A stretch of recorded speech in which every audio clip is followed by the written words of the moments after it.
the ferocity of the bombing, the number of wounded in such a short period, that just is larger than the scale of anything that I'd seen. Because of the siege, because of the number of wounded, the health system is going to collapse.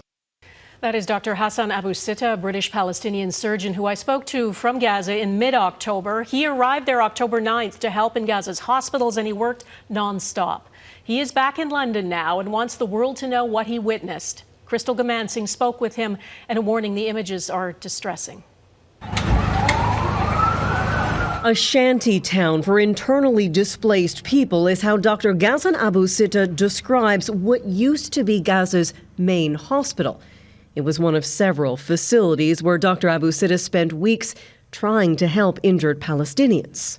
As the war progressed, more areas were just completely pulverized, really unrecognizable. Parts of Gaza that I'd seen multiple times became completely unrecognizable. Also unrecognizable, Dr. Abu-Sittah tells Global News, the standard of care he and others were forced to utilize. Supplies ran out, but the injured kept coming, as did those seeking safety. This is what he told Global News on October 15th while at Al-Shifa Hospital. And with the hygiene and with the unseasonably warm weather, this is a typhus or cholera epidemic waiting to happen.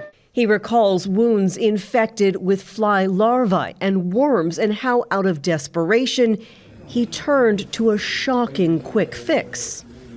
Did you go buy dishwashing liquid and vinegar? I just bought some hand soap, but we were just going through them so much that I went out and just bought locally manufactured dishwasher soap.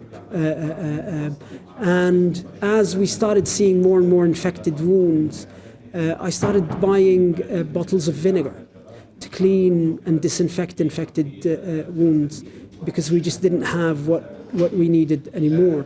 And every day you felt that you were sinking further and further into this quicksand. A confession from a surgeon who worked in 12 war zones in the Middle East, including Iraq and Yemen. He fears Gaza is being turned into what he calls an uninhabitable death world, saying the majority of victims he saw were women and children.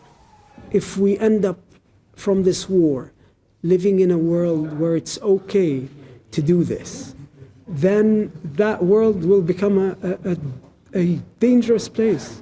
The International Center of Justice for Palestinians says it has launched a war crimes investigation unit and is gathering evidence against Israeli officials and anyone promoting or encouraging violations of international laws.